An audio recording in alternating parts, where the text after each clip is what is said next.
Assalamualaikum warahmatullahi wabarakatuh. Sahabat beriman, Rasulullah Shallallahu Alaihi Wasallam dan malaikat Jibril kerap berinteraksi.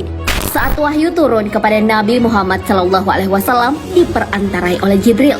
Kerap bertemu dengan Rasulullah, Jibril pernah mendoakan 3 golongan dan diaminkan oleh Rasulullah. Lalu siapa saja mereka? Mengapa Jibril mendoakan ketiganya? Dan seperti apakah doa malaikat Jibril? Doa Jibril. Ada banyak riwayat yang menyebutkan tentang malaikat Jibril yang mendoakan 3 orang untuk masuk neraka. Salah satunya dijelaskan oleh Ka'ab bin Ujrah radhiyallahu an. Dia berkata, sesungguhnya Rasulullah Shallallahu Alaihi Wasallam pada suatu hari keluar menuju mimbar.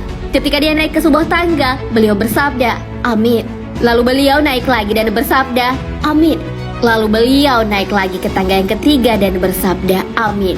Ketika beliau turun dari mimbar dan selesai berkhutbah, kami berkata, "Wahai Rasulullah Shallallahu Alaihi Wasallam, kami telah mendengar sebuah perkataan darimu pada hari ini." Rasulullah Shallallahu Alaihi Wasallam bersabda, "Kalian mendengarkannya?" Mereka menjawab, "Benar." Rasulullah Shallallahu Alaihi Wasallam menjelaskan, sesungguhnya Jibril menampakkan dirinya ketika aku sedang menaiki tangga. Lalu ia berkata, rahmat Allah jauh bagi orang yang menemukan kedua orang tuanya di waktu tua atau salah satunya, lalu ia tidak memasukkannya ke dalam surga. Rasulullah bersabda, lalu aku membalasnya, amin. Jibril berkata, rahmat Allah jauh bagi orang yang ketika namamu disebutkan tetapi ia tidak berselawat kepadamu. Lalu aku membalasnya, amin. Jibril berkata, rahmat Allah jauh bagi orang yang menemukan Ramadan tetapi ia tidak diampuni. Lalu aku membalasnya, amin. Hadits riwayat At-Tabrani.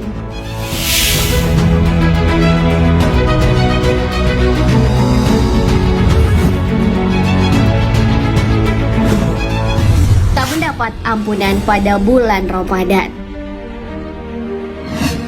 Golongan pertama yang didoakan malaikat Jibril masuk neraka ini menyanyiakan bulan penuh ampunan. Padahal kita tahu bahwa Ramadan adalah bulan yang penuh berkah, rahmat dan pengampunan. Kemuliaan bulan ini sejalan dengan sabda Rasulullah Shallallahu Alaihi Wasallam. Sesungguhnya Allah membebaskan beberapa orang dari api neraka pada setiap hari di bulan Ramadan. Dan setiap muslim apabila dia memanjatkan doa maka pasti dikabulkan. Hadis riwayat Al-Bazar.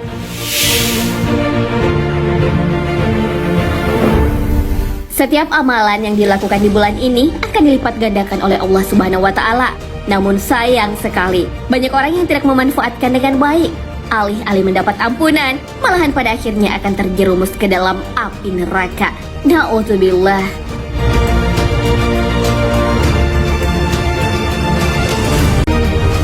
Tidak berselawat saat mendengar nama Rasulullah. Orang kedua yang diaminkan Rasulullah Shallallahu Alaihi Wasallam agar masuk neraka adalah mereka yang mendengar nama Rasulullah Shallallahu Alaihi Wasallam tetapi tidak bersalawat kepada kekasih Allah itu.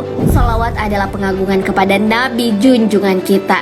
Siapapun yang memuliakan Rasulullah Shallallahu Alaihi Wasallam, tentunya Allah juga akan memuliakan dirinya. Derajatnya ditinggikan di dunia dan di akhirat.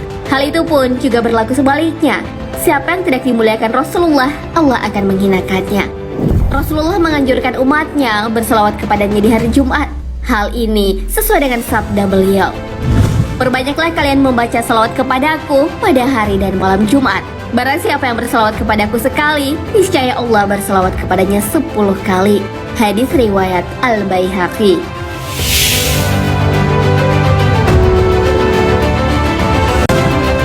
Tidak berbakti kepada orang tua.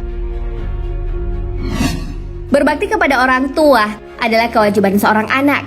Ganjaran untuk yang lalai terhadap orang tuanya adalah menjadi golongan yang didoakan Jibril agar masuk neraka. Jika seorang anak masih memiliki ibu dan ayah, atau salah satu di antaranya lantas abai kepada mereka, atau kepada salah satunya, sungguh celaka. Ia tidak akan mendapat surga yang dijanjikan oleh Allah Subhanahu wa Ta'ala. Seorang anak yang berbakti tentulah akan mendapatkan kemuliaan karena keduanya adalah salah satu kunci surga. Hal ini sesuai dengan hadis Rasulullah Sallallahu Alaihi Wasallam. Kedua orang tua itu adalah pintu surga yang paling tengah. Jika kalian mau memasukinya, maka jagalah orang tua kalian. Jika kalian enggan memasukinya, silakan siasakan orang tua kalian. Hadis riwayat Tirmizi.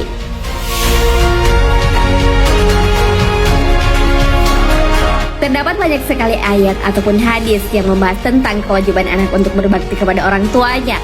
Perintah berbakti kepada keduanya disebabkan pengorbanan yang telah mereka berikan demi sang buah hati. Dalam firman Allah Subhanahu wa taala, pengorbanan itu pun digambarkan.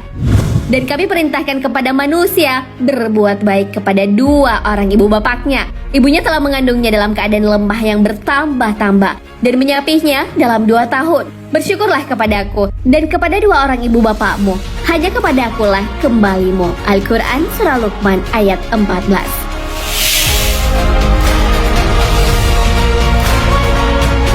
Sahabat beriman, itulah ketiga golongan yang didoakan malaikat Jibril agar tempat kembalinya adalah neraka.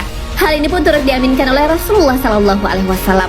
Ketiganya telah menyimpang dari yang diperintahkan oleh Allah Subhanahu wa taala, sehingga mereka harus menerima balasan perbuatannya. Tentu kita berharap bahwa kita bukanlah bagian dari salah satu dari golongan-golongan tersebut. Kita tahu bahwa neraka adalah tempat siksaan. Hal ini sesuai dengan firman Allah Subhanahu wa taala. Mereka, penghuni neraka, diberi minuman dengan air yang mendidih sehingga memotong usus-usus mereka. Al-Quran Surah Muhammad ayat 15. Wallahu a'lam bishawab. Sahabat beriman, jangan lupa berbagi informasi dengan share video ini karena sebaik-baik manusia adalah yang paling bermanfaat bagi manusia. Wassalamualaikum warahmatullahi wabarakatuh.